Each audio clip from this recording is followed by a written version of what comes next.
Yesus menangisi Yerusalem. Dari Bukit Zaitun, Yesus menangisi Yerusalem. Apa yang ditangisi Yesus dari kota itu? Yesus melihat kehancuran Yerusalem 40 tahun kemudian dari tempat ia berdiri. Yesus menangis karena sebuah penglihatan. 40 tahun kemudian setelah Yesus menangisi kota itu, tentara Romawi menghancurkan Yerusalem dengan strategi perang yang luar biasa. Penguasa Roma membiarkan para peziarah dari berbagai belahan dunia datang di hari raya Paskah.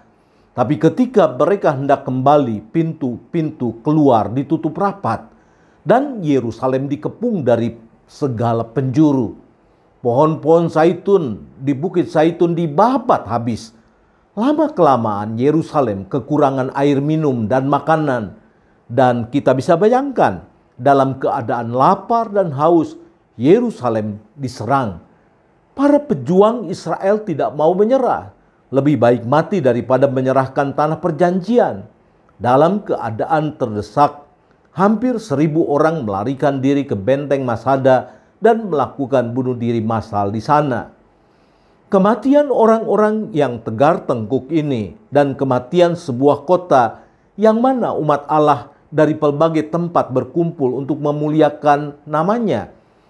Ini yang membuat Yesus menangisi Yerusalem. Penduduk Yerusalem adalah penduduk yang tidak tahu bagaimana menghadirkan shalom dalam kehidupannya.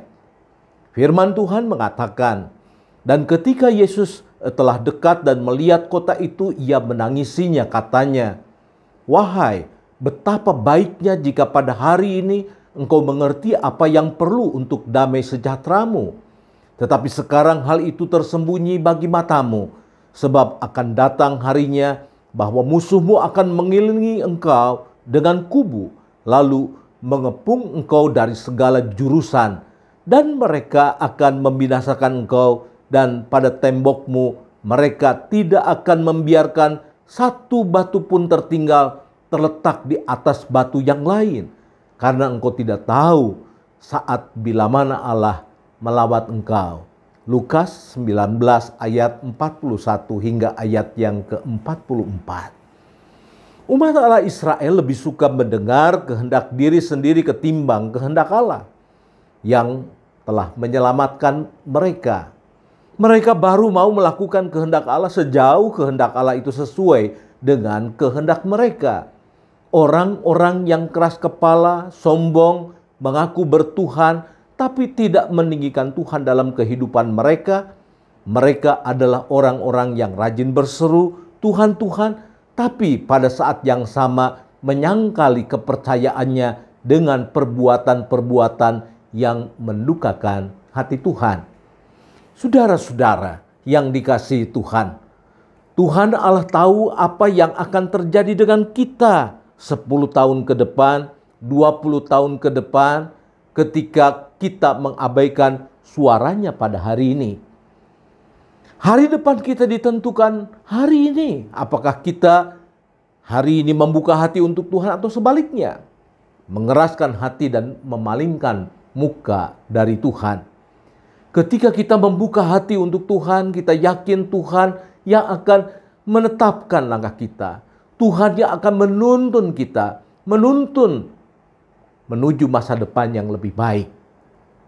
Bukan hanya untuk kita saja, tetapi juga untuk keluarga kita dan juga untuk anak-anak kita. Tetapi begitu kita mengeraskan hati dan kita menggunakan kehendak bebas kita untuk menolak Tuhan, Tuhan hanya bisa menangisi kita. Sama seperti Yesus hanya bisa menangisi Yerusalem. Oleh karena berulang-ulang ia menyampaikan apa yang Allah kehendaki, tetapi umat Allah Israel mengeraskan hati, membuang muka, dan bahkan menyalibkan Yesus di atas kayu salib. Tuhan Yesus memberkati kita.